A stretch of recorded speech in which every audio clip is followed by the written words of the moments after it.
This channel does not promote any violence, harmful, or illegal activities. All content provided by this channel is meant for an educational and information purpose only. যে এটা তো ঠিক কথা, এখন খুব cliche হয়ে গেছে সেটিং শব্দটা 2019-এর পর থেকেই শুরু হয়ে গেছিল। প্রথম দিকে বামেরাও এই কথাটা বলতো না, যখন থেকে আমরা বলছি বা অনেক সাংবাদিকরা বলছেন।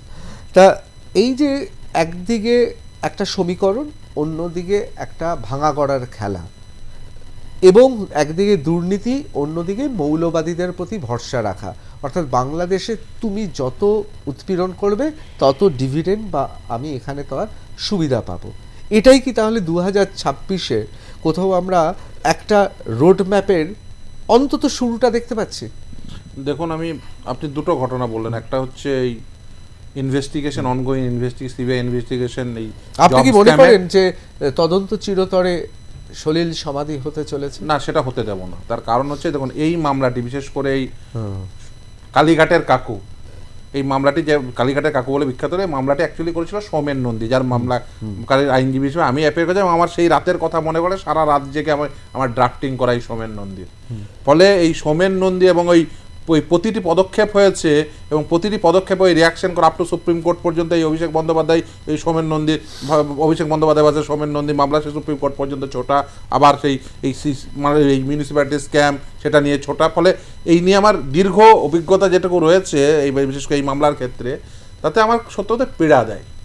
এই যে ধরুন, যে জিনিস 4 মাস ধরে হলো না, 4 ঘন্টায় হয়ে গেল। 2 বছর আগে একটি ইন্ট্রিম অর্ডার, তার ভ্যাকেটিং অ্যাপ্লিকেশন জমা পড়লো না 2 বছর ধরে। আমরা সবাই বুঝি, যারা আমরা প্র্যাকটিস করি, যে কারণ কি। ভাবুন, 2 বছর আগে মানিক ভট্টাচার্য তো এত কিছু করার পরে, যেখানে West Bengal board of primary education Soumen নন্দীর মামলায় বলছে যে কোনো নিয়োগ প্রক্রিয়ায় পার্টিসিপেটই করেনি, 94 জন এমনি জাস্ট রেকমেন্ডেশন লেটার পেয়ে অ্যাপয়েন্টমেন্ট লেটার পেয়েছে, নিজেরাও এভিডেভিট করে বলছে। তা সত্ত্বেও সেই West Bengal board of primary এডুকেশনের প্রেসিডেন্ট তিনি কিন্তু বেল পেয়ে এখন বাইরে ঘুরছেন। কেন? তার কারণ সিবিআই একটা ওই সুপ্রিম কোর্টে একটা স্টে হয়েছে, তার ভ্যাকেটিং অ্যাপ্লিকেশন 2 বছর ধরে এটা করতে পারেননি, কারণ ওই ইডির তদন্তে তারা এখনো পর্যন্ত ওই কানেক্টিভিটি প্রমাণ করতে পারেননি। তাই সিবিআই এর যেহেতু স্টে হয়ে আছে, তিনি গট করে জেল থেকে বেরিয়ে এলেন। আমরা এর মানে বুঝি যে কেন 2 বছর ধরে একটা 2 পাতার ওই ভ্যাকেটিং অ্যাপ্লিকেশন করা গেল না। অত্যন্ত পরিষ্কার যে কোথাও না কোথাও ইনভেস্টিগেটিভ এজেন্সি যতই কোর্ট মনিটর্ড হোক, পলিটিক্যাল সেটিং আছে এবং সেটি এক্সিকিউটিভ লেভেলে আছে। তার কারণ ইনভেস্টিগেশন এটা একটা এক্সিকিউটিভ অ্যাডমিনিস্ট্রেটিভ ওয়ার্ক, এখানে জুডিশিয়াল ইন্টারভেনশন হয় না।